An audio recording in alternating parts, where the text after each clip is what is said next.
Arr. This is the Comedy Slab. Forgive me, I'm a southerner, and that's going to become quite significant this week, particularly significant, more so than it normally does, is because it's fundamental to the show we're slabbing this week. I'm Adrian Lacey in the deep south of England. Born in London, raised in Watford, there's nothing you can tell me about suffering. But way up in the exotic Midlands, come in please, Mr. Shane O'Connor. All right. How you doing? You're all right, am you? I'm all right. Oh, How's yourself? I'm all right. This is not going to affect people listening on the old Podlington cast. Yes. But could you just tip your screen back a bit? Because I'm just looking. Are you looking at my your chesticles? face cuts off at your nose, and that's better. I would say now you see why I've done God, that. No, pop it back again. That's fine. Yeah, okay, as you were. Look at my chesticles again. That's chesticles, not anything else that rhymes with it. It looks like I'm wearing a stovepipe hat again. That is the microphone. But enough visual scene setting that you can't see. We can see each other on Skype. He's 170 miles away. And it don't seem a yard too long. Now, why was I banging on about the West Midlands or my southern accent, my namby-pamby southernness? Well, because this week we are putting on the virtual slab of comedy upon which we stick the scalpel in and see if the corpse is twitching or if it's no corpse at all, that it's alive and well and runs and scarpers off into the night or morning. Did you not enjoy that image? Have you had a full meal? Excuse me, I'll go and get my bucket back again. Hang on. I think your bucket, you were saying before we hit record, is catching drips because you're living out of a caravan now. Yeah. I mean, it's all too exotic for people just joining in for the first time. How the hell can they make sense of it? I can't, and I've been doing it for 2-3 years. It's not a great advert for the remuneration of podcasters, is it? We started off. I was living in a 3-bedroom house in the country, and now I'm living in a caravan. Yeah, with a bucket for plumbing to catch me drips. But anyway, George Fouracres. The title of the show we're putting on the slab is George Fouracres' Black Country Gentlemon. And that's a joke that, well, it's all to do with the accent, or should I say dialect. But we'll be getting into the nuts and bolts of that and wading into the weeds or whatever imagery you want in just a bit. And you'll hear 2 audio clips from what is a BBC Radio 4 show, also available on BBC Signs, as it's known in the south of England.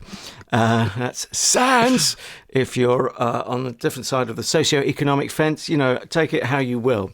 We'll also get into that because that's part of the show.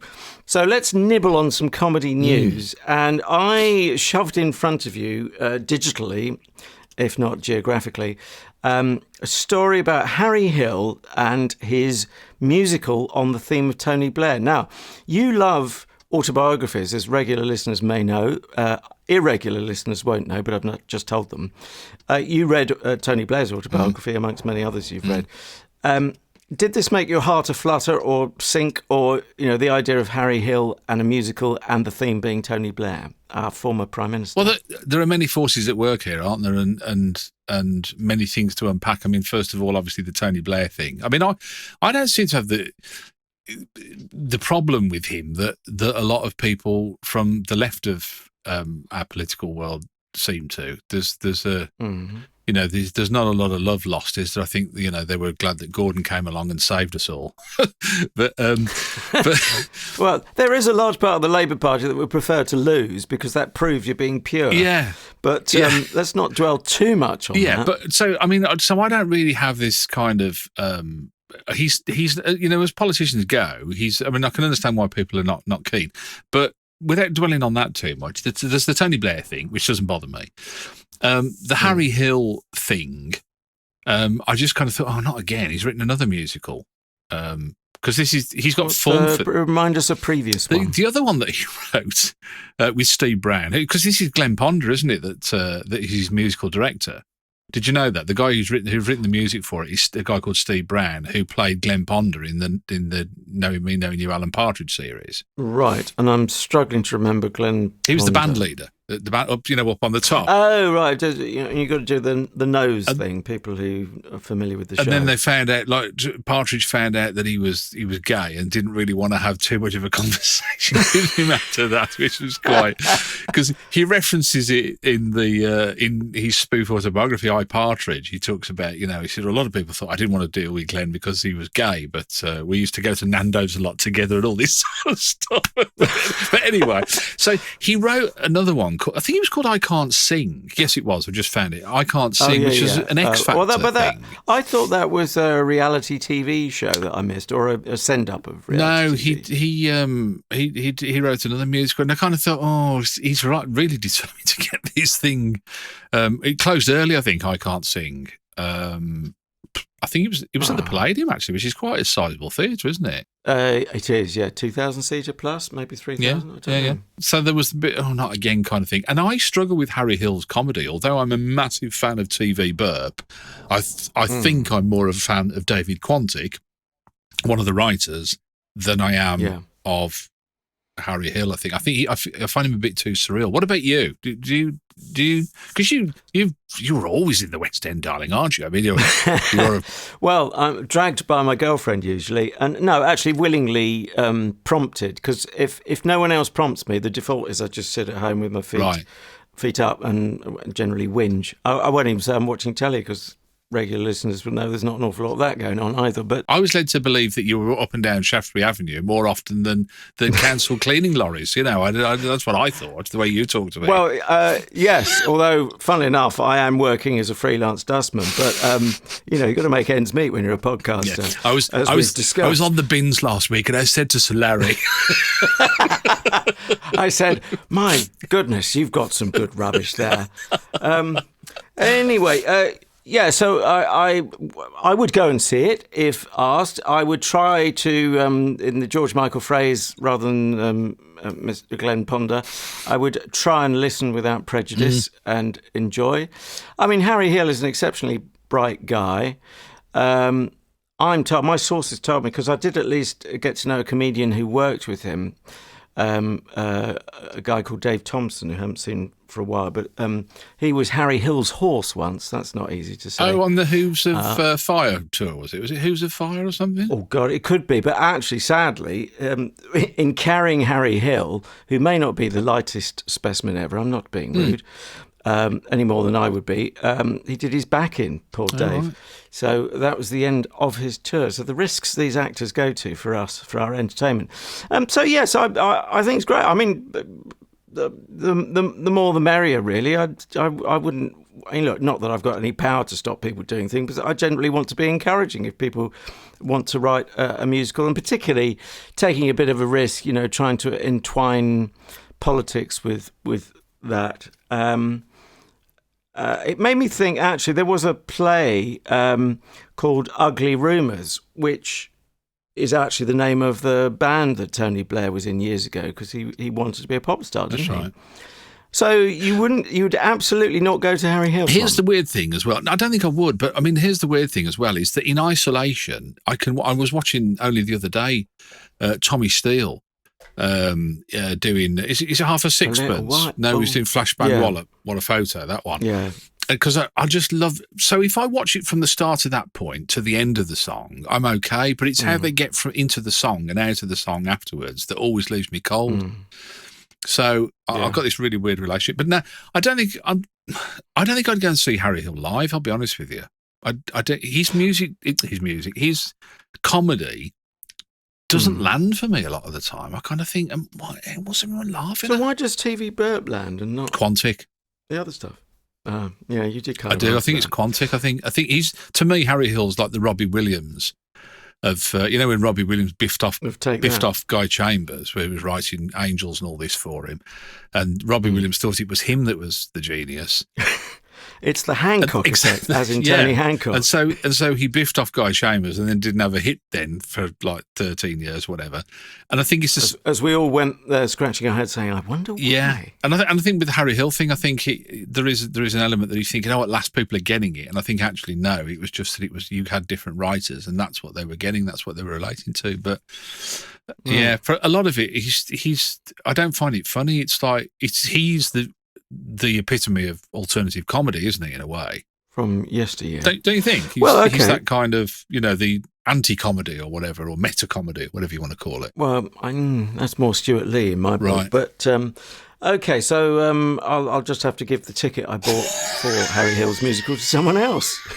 You nearly choked on your tea. Was the dinner as well? Because I might be able to make it, if there is. Yes, funny enough. And a stretch limo and champers on ice in the back. But hey, if you're going to thumb your nose at it, tough titty, mate. Okay, well, you heard it first here, and we heard it first via chortle.co.uk, the fabulous comedy resource. You can find it in their news section.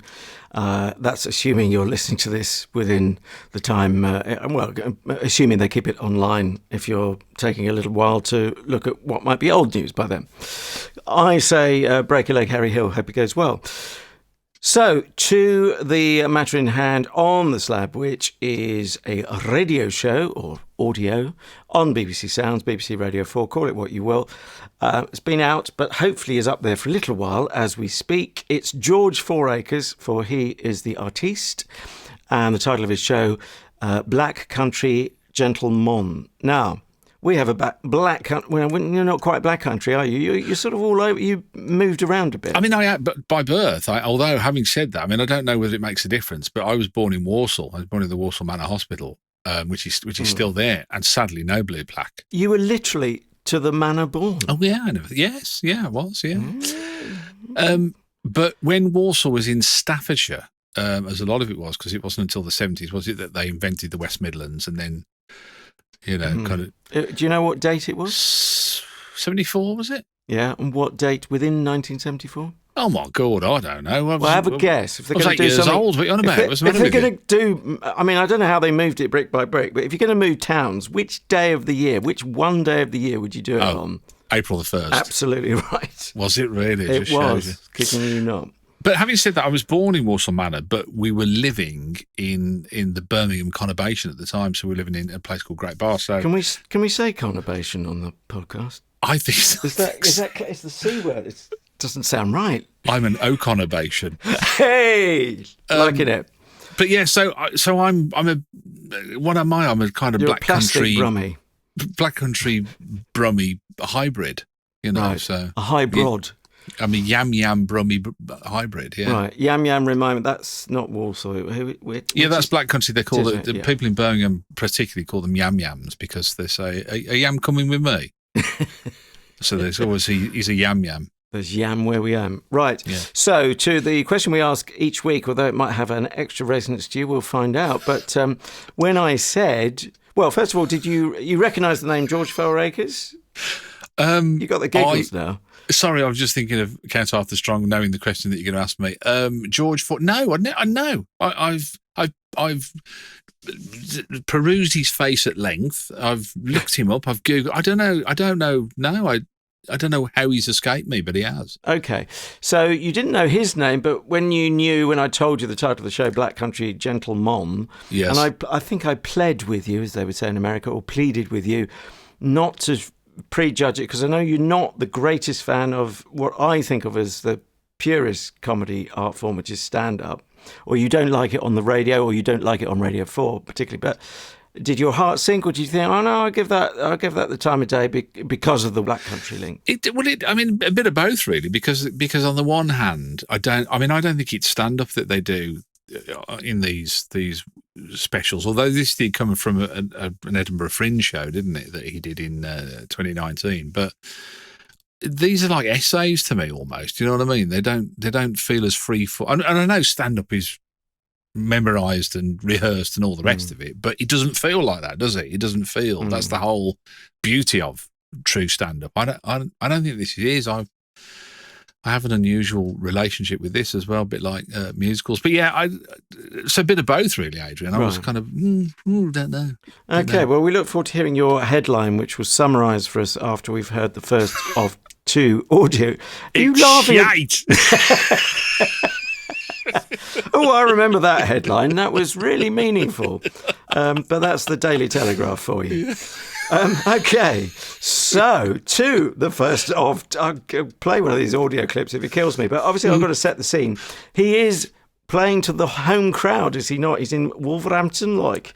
Oh. And I would say, as you'll probably hear, they're pretty receptive. This clip, actually, funnily enough, for reasons of duration and trying to get a coherent clip that would make sense in about a minute, it didn't necessarily, this one didn't necessarily have the greatest audience reaction, but he's going down okay in the room.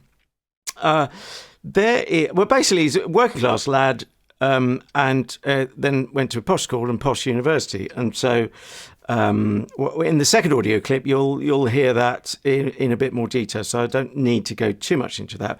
But class is part of the gag, but also, well, certainly in this first sequence, a major character throughout is his granddad, who is actually in the room, he claims. I don't know if that's a pre-recorded clip, but we'll get to that perhaps. But anyway, working class job, is builder, worked all his life, and when this was recorded, still very much alive, still very much working. So, and also with other interests as well. The gag here, you need a bit of a setup, which his granddad is under the same roof, so living with the family, an extended family, like the good old days. And so we're in the Fouracres household. This is the morning routine. And guess who gets up first? Is it going to be the lazy child that George Fouracres was? Or actually, not necessarily that lazy, or the very hard-working worker who wants to make the most of the daylight and also to look after his hobby at some ungodly hour? His alarm clock would go off, and it was one of those proper old alarm clocks, like a lizard tongue in between two boobs. I don't know how else to describe it. And it'd go insanely loud. That'd go off, that'd wake the dog up. The dog would panic and fart. The dog would fart, and that would be my alarm clock, because I was on the bottom bunk. Then Grandad would get up and clomp down the landing to the bathroom, blump, blump, blump, blump, wash his face with a big bar of imperial leather, so you're nice and awake now, and then he'd clomp, blump, blump, blump, blump down the stairs to the kitchen, turn on the radio, and he's fairly hard of hearing, he's virtually working next to a pneumatic drill for 60 years, so he'd turn on the radio to about 9 billion decibels, and it'd be... The voice of Wolverhampton, WCRFM, traffic. Oh, traffic on the Country Road, absolutely terrible tonight. Touch of the Jasper Carrots there, wasn't it? Into the way it was screwed. I worked with him years ago when he had a live Saturday night TV show. Gosh, I hadn't made that connection. But anyway, we are all hungry for your headline, which is your way of summarising succinctly what you felt about the show. Can I just say, they was posh, wore they? Imperial leather. It didn't quite ring true with his granddad, but maybe it was bought by his mum and dad. He didn't say what they did for a living, but he implied they landed on their feet eventually, and he certainly says later on they moved to the posh side of town. Right. So I was going to say, Imperial was a carbolic in our house, mate, and there was nothing else for it. That was it. What, you had running water, luxury. We didn't have any safe flakes.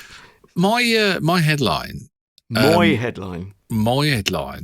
You have to be geographically aware, I'm afraid. So this might land, it might not land. I don't really know. But my headline was, and I thought of this more or less straight away. Will George entertain you? He will and all. Now, Willenhall is a place in the Black Country, you'll see. Very clever, but that's... Willenhall. Yeah. It's sounding positive. he will and all. Yeah, I mean, I really spent the whole week trying to analyse this, why I feel warmer to this than I have done any other, and it could just simply be that it's the home game, isn't it? It's it's on a home tour. Let me ask you how you got on with it, because I don't know. I'm just wondering now, and I was listening to it, and I'm thinking, I wonder whether this'll work for you in the same way that it does for me, and how much of it is because I know and I'm aware and I've breathed it and all the rest of it. How did you find it? Oh well, I really enjoyed the craft. I loved the whole thing, really. And he helps you along Not perhaps with everything. There's a few titters there that I know I'm not getting the subtlety of the local reference. But every now and again he'll say, as you listening millions or billions will know, and that's the joke, because he just made a very local reference that I didn't get. But the joke is he knows that he's lost us briefly. And in acknowledging that, paradoxically or ironic or however you want to see it, he's actually kept me on board, because he's not made assumptions about me, and just the craft of it, the speed, and I mean, I don't know how anyone shouts like that, and if I did that I would lose my voice for the rest of the performance. But he's so on top of his craft, he knows what the limits are and how far he can push his voice, and use of pace, energy, accent. And I loved this is going to be fascinating when we get to the second clip, I loved the social analysis. I almost want to slow it down to half speed, and you'll see why I'm saying this a bit later on, so I can fully, I know he's making a very strong case, he's a very bright guy, but so that I fully take in what he's saying, because I think he's got his finger on the button of English stroke British culture and the subsection of working class culture and subsection of that, which is white working class culture and so on. I mean, yeah, what's not to like? And he just when you think, oh, it's getting a bit academic, a bit intellectual, and then he'll throw in a fart joke about the dog or something, or the minor bird, and suddenly he knows exactly what he's doing. Annoyingly talented. Telling his own story though as well, which was something that I like the way he told his own story, and he seemed to tell his own story without any malice, without any. There was no, I don't know, there was nothing but love and compassion and warmth and fond memories, and it was all very genuine. Even that he was going about WCR, the radio, when the radio came on. WCR is actually a radio station. It's still going. I think it's Wolverhampton Community Radio. Oh, right. I didn't realise it was a community radio. The fact that but I mean, having said that, I mean, it's a community radio that's had was held in very high regard, and it almost operated like a normal local radio station, as it were, but without the money. Yeah, but it's all without the funding. But there was something about it. I tell you what it put me in mind of the similar kind of feeling you get, and I like this because it's a stranger looking at local areas. Do you remember Mark Steele's In Town? Have you ever heard any of those? Yeah, a few of those. Yeah. Where he kind of he told people about the place that they were living in as an outsider, which is kind of slightly different, isn't it? But I just love it gave me the same kind of feeling that it was, there was a warmth to it really that worked for me. I mean, it wasn't all good news. There were bits that I kind of sort of questioned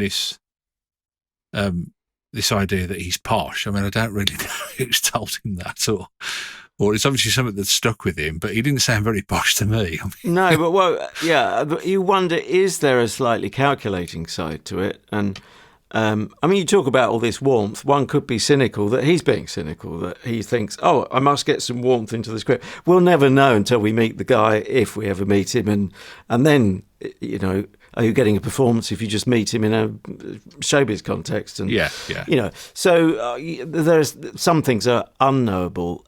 Posh, well, that's sort of answered by this much trailed, much heralded second clip, which we will get to eventually. I think, where he sort of analyses what is posh or what is middle class. I mean, it made me think of my dad, who I guess his dad was a carpenter. That probably makes him working class. My dad then left school at 14 and went to art school. He's starting to cross the divide, I think, now. I don't know, arguably. Then became a commercial artist. But as he often said in the 70s, my dad, bus drivers earn more than me. And my dad at that stage wasn't unionised, although eventually, the wonderful 70s, look it up on Google, folks, if you didn't live through it. Eventually he had to join a union because the term was they were blacking work. That was the term from non-unionised artists, commercial artists. So he ended up joining, I think it was Slade. No, Sogat. No, I don't know. Anyway, I mean, he wasn't a natural union man, shall we say, unlike the Straubs.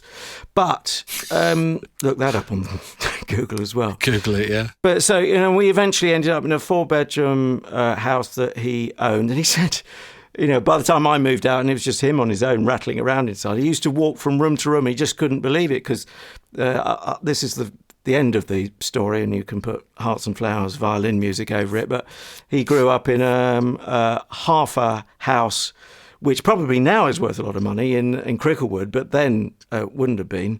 Half a house, and they had the equivalent of, I can never remember if it was 9 or 11 people in it, but, it would be considered a family home now, the whole house. He was in half a house with 2 families, probably. But, it's not just me with that story. You may well have that story, although on your dad's side, it was sort of him coming over from Ireland. Well, mine is reverse. Incidentally, I thought Cricklewood was a made-up place that the goodies live, so it just shows what I knew. Mine was in reverse, where my dad came to this country with nothing, and I've ended up living in a caravan. So I don't really quite your sure. whole life has gone back to front in the last couple of weeks. I'm not sure what the moral of that story is. You're a social faller rather than a social climber. I'm a social leper. or as Julia Davis said, a leopard. A social leopard, yeah. I'm a social worker. No, the only reason I say that is because normally when people posh it up, or they're told they're posh, or they want to be posh, or it's aspirational poshness or whatever, normally the first thing that goes right out the window is the accent, isn't it? And that is very true. But then, of course, he can't do a show called West Country Gentleman and then say, well, actually, I'm rather posh. I went to... and he never... does he ever tell us which university? I'm guessing it's Oxbridge, one of the big ones. Yeah, I guess so. I don't. I mean, curiously, the show he did was at Wolverhampton University. Did you see that? The theatre that they recorded it in. That's my wife's alma mater, actually. Wolverhampton. Her mother lives there. Yeah. Her mother called Alma. Alma's mother. Yeah. You're right, Alma mater. The Wolverhampton Arena Theatre sounds very grand. It's only 150 seats. They packed them in, didn't they? The way they were making a noise. Yeah, and his granddad, I think his granddad was in the audience because his granddad also did the outro as well, didn't he? He did, yeah, the credits. Which I quite liked. But I think he was pushing himself up. He thought, well, I'm on Radio 4 now. So didn't sound like a yam-yam to me. Just had a bath after after a long day building. Tell me how you got on with the accents, because one of the things he was talking about in part of it was somebody shouting, "Get some Hummer." Well, he explained that at the beginning. So he had a sort of beginner's or idiot's guide to Wolverese, or what's it called? The local dialect, anyway, black country dialect, isn't it? Yeah.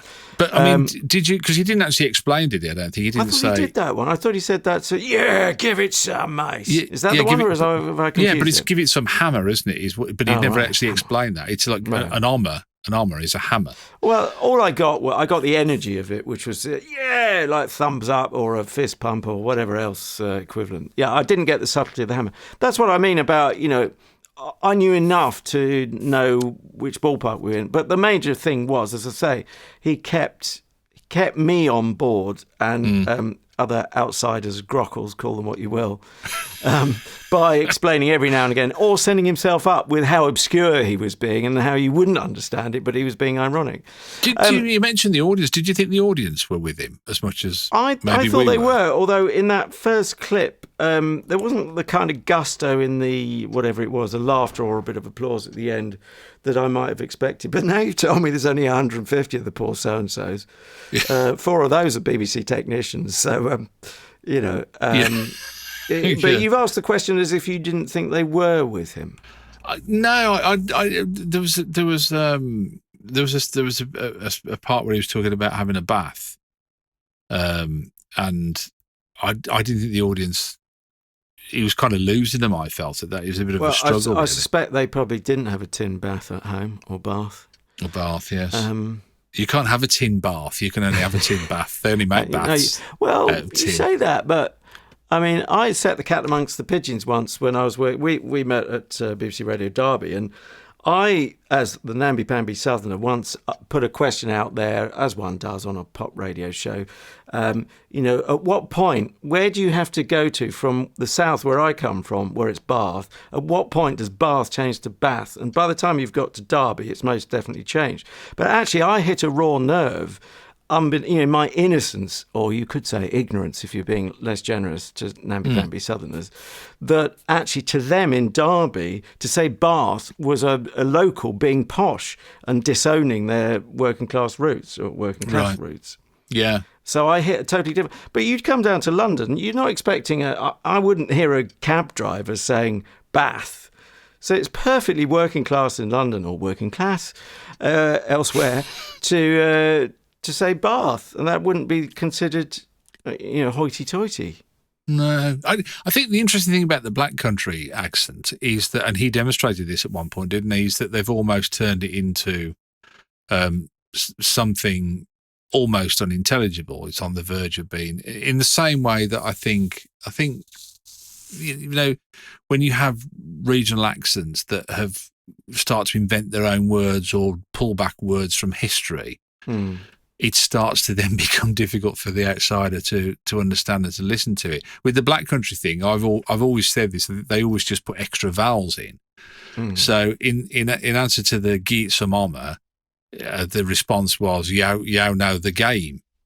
So the game... what's that in English? Well, you know the game. Oh, right. Thank you. So a game is a game.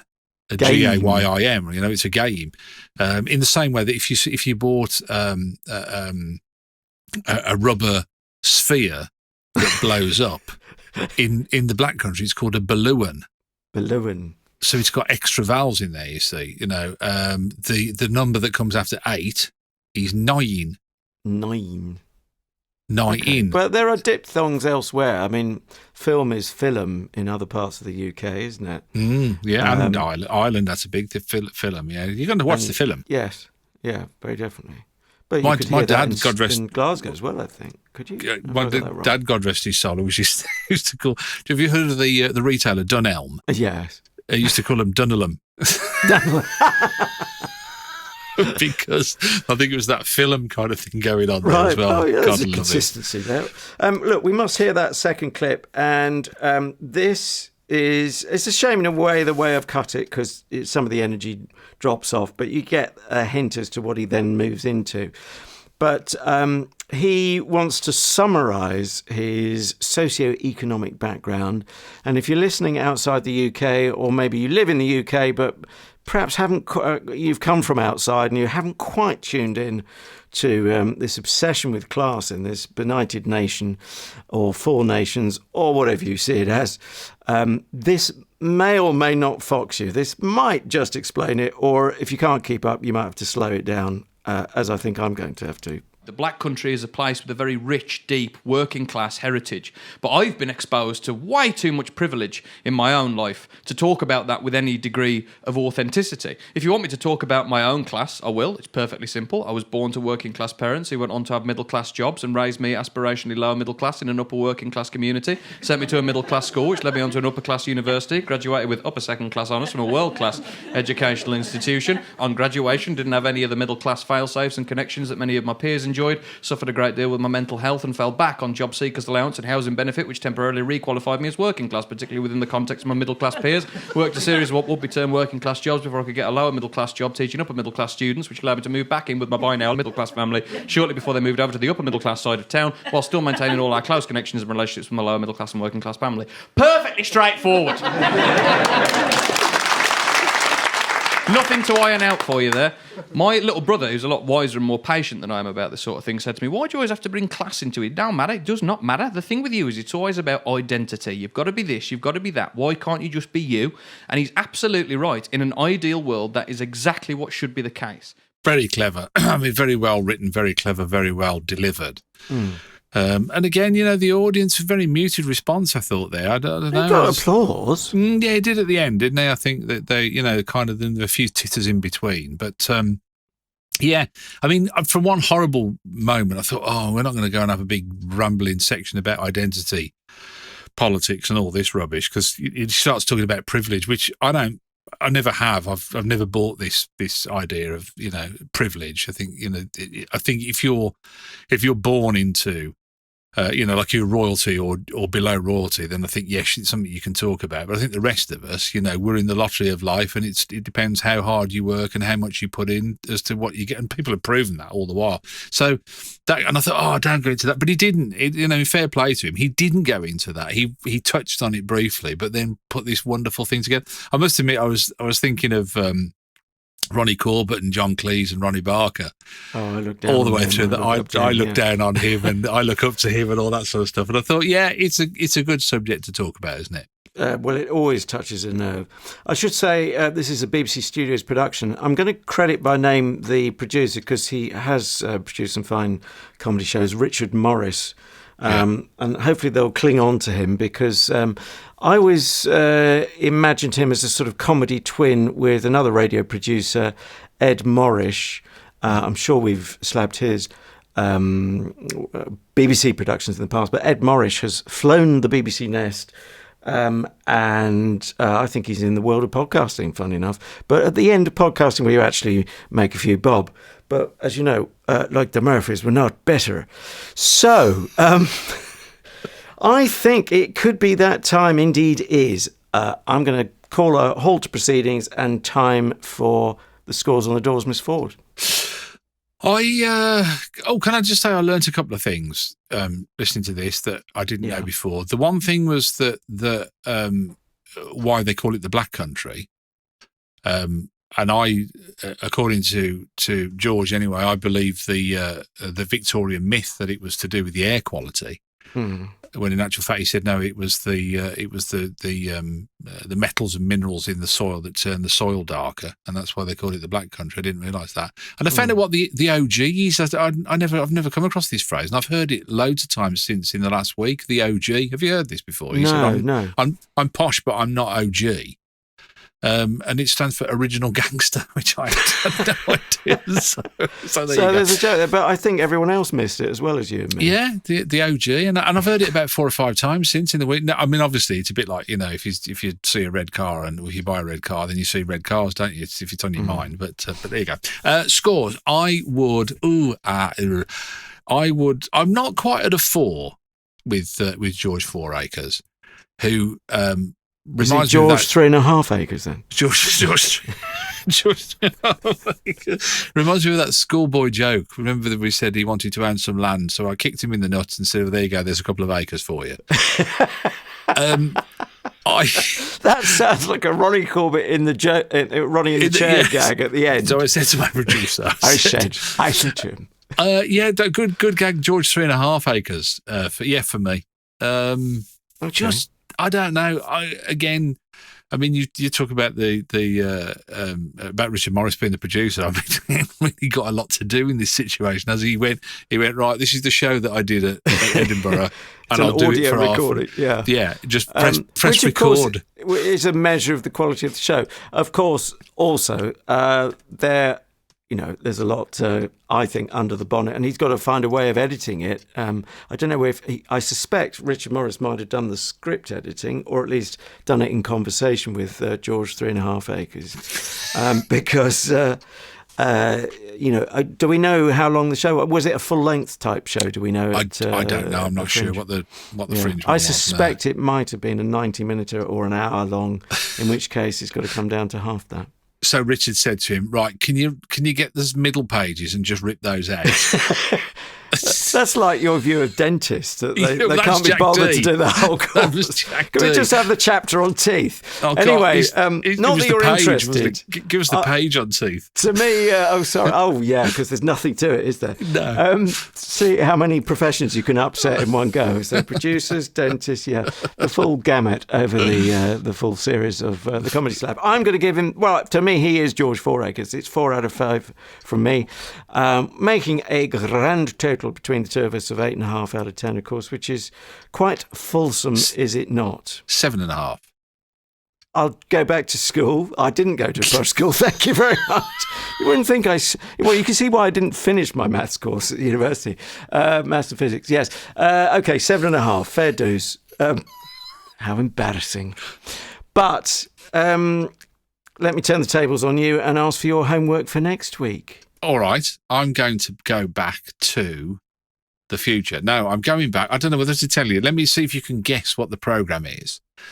It's an historical comedy in the sense that, well, in both senses of the word, really. We're not doing the children's horrible histories, are we? No. Don't be snobby about it. Your children will love them. No. Okay, let me tell you. Top billing on the show, because I haven't listened to it, but I just watched the start of it tonight just to see what it was, the episode that we're going to be slabbing. But top billing is George Layton, our great scriptwriter George, I've interviewed George, and Melvin Hayes. Not and it's ringing from any bells. 1975. This 9-year-old Shane watched this before he went to bed. I remember vividly watching it. It got a really catchy theme tune, which I can recite word for word. If I tell you that two of the people that went on to be synonymous with this show weren't even listed as the starring at the start of it, one was Windsor Davis, and the other... It wouldn't be It Ain't Half Off Ot, Mum. It Ain't Half Ot, Mum. From 1975. Oh, going back. and Lottie Gunnar Graham. Can't wait. Honestly, I tell you, isn't it weird? The thing, and I thought, do you know what? I thought it'd be really interesting to go back to it because you, like I, probably would have. This is part of your childhood. Yes, absolutely. I've only seen, despite what you may think, some other geezer from the Black Country by the name of Shakespeare. I've only seen 2-3 of his plays, but I probably saw several episodes of It Ain't Half Hot, Mum. Oh, wow, okay. Before I became a Unitarian. Have you seen them since, though? That's the question. No, that's why I'm fascinated. I haven't seen them for, what would it be, 45 plus years. Oh, okay. It's from the second series. I thought I'd go series 2, episode 1. Okay. And the episode is called Showing the Flag. It Ain't Half Up, Mum. 1975 it was first screened. Gosh. We will get into the politics of darkening one's skin, no doubt as part of the review next week. Well, will we? Well, there's a question. Perhaps you won't, but I will. Well, yeah. I'm saying nothing. I think it's going to be fascinating. It's going to be fascinating. It Ain't Half Up, Mum. I keep thinking that we should put Love Thy Neighbour on. Which was deemed as highly controversial, just to see if it was, because I do think there's a bit of revisionist history going on. I wonder whether we'll see any of that in It Ain't Half Up. But it'd be fascinating, not least the fact, as I say, because we both watched it as kids and we both haven't seen it since. And, to say that, I'm 55, 56 now, and I still know every word to the theme tune. I mean, what the hell's going on there? No wonder I can't remember anything else. Yeah, your brain is full of that, where it should be keeping an eye on the finances and stopping your house getting knocked down. But hey, we are where we are. Fascinating stuff. Thank you for putting that on the slab of comedy next week. Can I just say, you've also just proven yourself as a kindred spirit. Despite our divergence, you've just proven yourself. When I say It Ain't Half Up, Mum, and you instantly come back with La-di-da Gunnar Graham. I mean, you can't... An utter mystery to people ever so slightly younger than us, but we will unlock the mystery next week, we hope. Okay, looking forward to that. Series 2, episode 1, It Ain't Half Hot, Mum. Right. So, to the mentions of anti-social media on Twitter, do please follow us there. I think you'll get something out of it. Personal recommendations, well, we recommend you recommend us. Thank you. And also, if you could give us a nice, juicy star rating. And I know you think I'm talking to the other listener, but no, I'm talking to you. You think they're going to do it. They're not. Frankly, I've given up with them. It's you I'm talking to. Yes, you, the one I'm pointing to right now. Could you please give us a juicy star rating on Apple Podcasts, iTunes, and maybe a little bit of flattering blurb as well. Get a little bit tipsy first, so you are on the side of generosity. Don't go to the dark side where you actually despise everything that we stand for and have ever done. And we'll love you more than we already do, which is already quite a lot. You put me in mind of Count Arthur Strong again then, when he took questions from the audience and he went, and you, yes, you. No, not you. You. Yes, you. You with your hand up. Yes, you mouthing who me. Which is nearly the Alan Partridge joke where he gets a question he doesn't want to answer, so he says, no, not you. Not you, One the woman behind you. Who was Lynn, his assistant. Anyway, just to prove that I'm not influenced by any of these things that we listen to, this load of old rubbish that we listen to every week, I'm off down the Oss Road to have me faggots and peas. That means something entirely different in other parts of the country, but we're not going there. And I'm going to sing Land of Hope and Glory, but with an accent. But that'll be next week. You can look forward to that. And it's good night from Sergeant Major Shut Up. Lucky Dar, Adrian Lacey.